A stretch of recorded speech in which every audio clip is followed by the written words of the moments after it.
UP में एक बार फिर से बुलडोजर चल गया है। जी हां, बाबा का बुलडोजर एक बार फिर गरजा है, लेकिन इस बार बुलडोजर जातिवाद पर चला है। यूपी में अब नो जातिवाद। जी हां, आप ब्राह्मण हैं या यादव हैं, आप जाट हैं या गुर्जर हैं, अब यूपी में आपकी जाति का उल्लेख नहीं होगा, आपकी जाति नहीं पूछी जाएगी। अब जाति ना पूछो जनता की, यही यूपी में चलेगा, क्योंकि योगी सरकार ने एक कड़ा शासन आदेश जारी किया है। जी हां, इलाहाबाद हाईकोर्ट के आदेश का पालन करते हुए राज्य के मुख्य सचिव ने निर्देश जारी किए हैं कि कानूनी दस्तावेजों, पुलिस रिकॉर्ड्स और सार्वजनिक स्थानों पर अब जाति का उल्लेख नहीं होगा।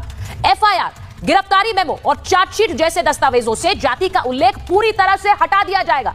आरोपी की पहचान के लिए जाति की जरूरत नहीं, पिता के साथ मां का नाम भी लिखा जाएगा, यानी इससे ही आरोपी की पहचान होगी।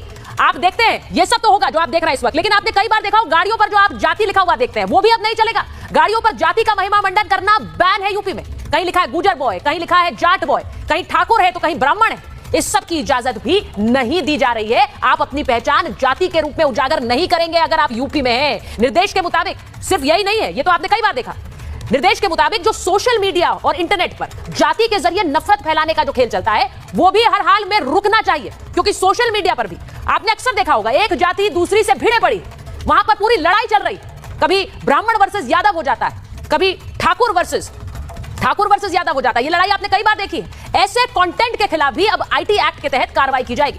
लेकिन सबसे बड़ी बात यह है कि जो राजनीतिक दल अलग अलग जातियों के नाम पर रैलियां करते थे उन पर भी योगी सरकार ने बैन लगा दिया है। बिल्कुल सही सुन रहे हैं आप, यानी कि अब कोई गुर्जर सम्मेलन या कोई क्षत्रिय समाज की पंचायत ये नहीं देखेंगे आप यूपी में। आप कोई ब्राह्मण समाज का सम्मेलन भी नहीं देखेंगे। ये राजनीतिक रैलियों पर भी, जो जाति के आधार पर राजनीतिक रैलियां होंगी, उन पर भी बैन लगाने का फैसला ले लिया गया है। अब सवाल यह है कि क्या इस सबसे जो सामाजिक जातिगत भेदभाव है वो मिट जाएगा, क्योंकि उद्देश्य यही है। आज महाभारत में यही सवाल पूछ रही हूं, क्या योगी सरकार का एक कदम जाति व्यवस्था में बटे हुए देश को इस व्यवस्था से निकालने में मदद करेगा? क्योंकि उद्देश्य है, आप एक ब्राह्मण महासभा कर रहे हैं, आप एक यादव जाट गुर्जर महासभा कर रहे हैं, इसकी जरूरत क्या है?